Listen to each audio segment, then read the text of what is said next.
ಶಿರೂರು ಗುಡ್ಡ ಕುಸಿದ ಪ್ರಕರಣದಲ್ಲಿ 13ನೇ ದಿನದ ಕಾರ್ಯಾಚರಣೆ ಮಾಡಿರುವಂತಹ ಈಶ್ವರ್ ಮಲ್ಪಿ ಅವರು ನಮ್ಮ ಜೊತೆಗಿದ್ದಾರೆ.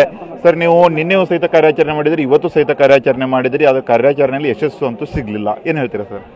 ಇದು ತುಂಬ ಬೇಸರ ಸಂಗತಿ. ಯಾಕೆಂದರೆ ನಾವು ಎಲ್ಲ ಕಡೆ ಹೋದ್ರೂ ಸಹ ನಾವು ಸಕ್ಸಸ್ ಆಗಿ ಬಂದಿದ್ದೇವೆ. ಯಾಕೆಂದರೆ ಡೇ ಆಗಲಿ ನೈಟ್ ಆಗಲಿ ಎಷ್ಟೊತ್ತು ಹೋಗಿದ್ರು ಸಹ ನಮಗೆ ಆ ಭಾಗದಲ್ಲಿ ಮೃತದೇಹ ಆಗಲಿ ಏನಾದರೂ ಅದು ಬಿಟ್ಟು ಎಷ್ಟೋ ಕಡೆ ಹೋದ ಚಿನ್ನ ಸಮೇತ ನಮಗೆ ಸಿಕ್ಕಿದೆ. ಅದು ಸಹ ಹೂಳಲ್ಲದಿದ್ದ ಅದು ಚಿನ್ನ ಸಮೇತ ಬಿದ್ದು ಸಿಕ್ಕಿದೆ. ಅದರಲ್ಲಿ ಸಹ ಈ ನೀರಿನಲ್ಲಿ ಸಿಕ್ಕಿಲ್ಲ ಅಂದರೆ ನೀರಿನ ಹರಿವು ಜಾಸ್ತಿ ಇದೆ. ಎರಡನೇದಾಗಿ ಇಲ್ಲಿ ನೀರು ಕುಲುಷಿತವಾಗಿದೆ, ತುಂಬ ಕೆಸರು ಮಣ್ಣು ಥರ ಇದೆ. ಅದರಿಂದ ಇಲ್ಲಿ ಕಣ್ಣು ಬಿಟ್ಟು ನೋಡಲಿಕ್ಕೆ ಆಗಲ್ಲ. ಕಣ್ಣು ಬಿಟ್ಟರು ಸಹ ಅಡಿಯಲ್ಲಿ ಯಂತ್ರ, ಕಣ್ಣಿಗೆ ಬಟ್ಟೆ ಕಟ್ಟಿದರೆ ಹೇಗಿರ್ತದೆ ಆ ರೀತಿ ಕೆಳಗಡೆ ಇದೆ. ಅದರಿಂದ ಇವತ್ತು ನಾವು ಲಾಸ್ಟ್ ಒಂದು ಪಾಯಿಂಟ್ ಹೇಳಿದ್ದಾರೆ, ಆ ಪಾಯಿಂಟಿಗೆ ಸಹ ಹೋಗಿದ್ದೇವೆ. ಆ ಪಾಯಿಂಟ್ಗೆ ಬರುವಾಗ ತುಂಬ ನೀರಿನ ಪ್ರೆಷರ್ ಜಾಸ್ತಿ ಇತ್ತು, ಕರೆಂಟ್ ಜಾಸ್ತಿ ಇತ್ತು. ಅದರಿಂದ ಅಲ್ಲಿಂದ ನಾವು ಕೈ ಬಿಡಬೇಕಾಯ್ತು, ಮತ್ತೆ ಬರಲಿಕ್ಕೆ ಆಗಿಲ್ಲ. ಅಂದರೆ ಒಳಗಡೆ ನಿಮ್ಗೆ ಕಂಡಿದ್ದೇನು? ಸ್ಕೂಬಾ ಡೈವಿಂಗ್ ಮಾಡೋದ್ರ ಮೂಲಕ ಒಳಗಡೆ ಹೋಗಿದ್ರಿ, ಒಳಗೆ ಹೋದಾಗಿ ಕಂಡಿದ್ದೇನು ನಿಮಗೆ? ಸುಮಾರು ಒಂದು 40 ಅಡಿಯಲ್ಲಿ ನಮ್ಮ ರೋಡಿನ ಪಕ್ಕದಲ್ಲಿ ಒಂದು ಆಲದ ಮರ ಸಿಕ್ಕಿದೆ, ನೀರಿನ ಮಧ್ಯಭಾಗದಲ್ಲಿ. ನಾವು ಫಸ್ಟಿಗೆ ಸಿಕ್ಕಿದ್ದು ನಾನು ಗಾಡಿ ಬೆಂಜ್ ಗಾಡಿ ಅಂತ ಮುಟ್ಟಿ ನೋಡುವಾಗ, ಯಾಕೆಂದರೆ ಮುಟ್ಟಿ ನೋಡುವಾಗ ನಾನು ಟೈರ್ ಥರ ಸಿಕ್ತು, ಅನ್ನೋ ಟೈರ್ ಅಲ್ಲ ಅದು. ಆಮೇಲೆ ನೋಡುವಾಗ ಮರದ ಮಧ್ಯಭಾಗ ಸಿಕ್ಕಿದೆ. ಆವಾಗ ನಾನು ಅದು ಮರ ಅಂತ ಬಿಟ್ಟು ಮತ್ತೆ ಅದರ ಅಡಿಯಿಂದ ಹೋಗಿ ಹುಡ್ಕೊಂಡು ಬರುವಾಗ ನೀರಿನ ಪ್ರೆಷರ್ ಜಾಸ್ತಿ ಆಯಿತು, ಮತ್ತೆ ನಮಗೆ ಮಾಡಲಿಕ್ಕೆ ಆಗಿಲ್ಲ ಅಲ್ಲಿ.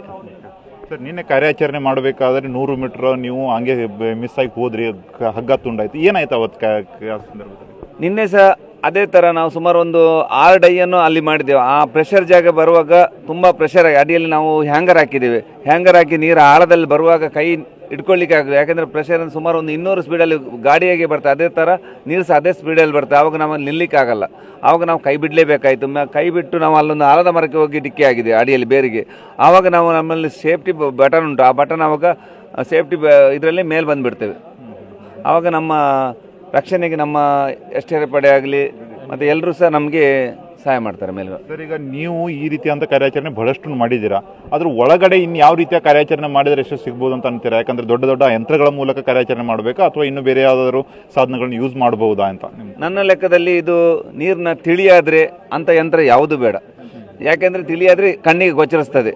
ಈ ನೀರಿನ ಕಲರ್ ಸ್ವಲ್ಪ ತಿಳಿ ಆಗಬೇಕು, ಆವಾಗ ನಮ್ಮ ಇಲ್ಲಿನ ಲೋಕಲ್ ಆಗಲಿ ಹೊರಗಿಂದ ಬಂದ ಜನಗಳಾಗದೆ ಸ್ಕೂಬಾ ಡೈವಿಂಗ್ ಹಾಕಿ ಹುಡುಕಬಹುದು.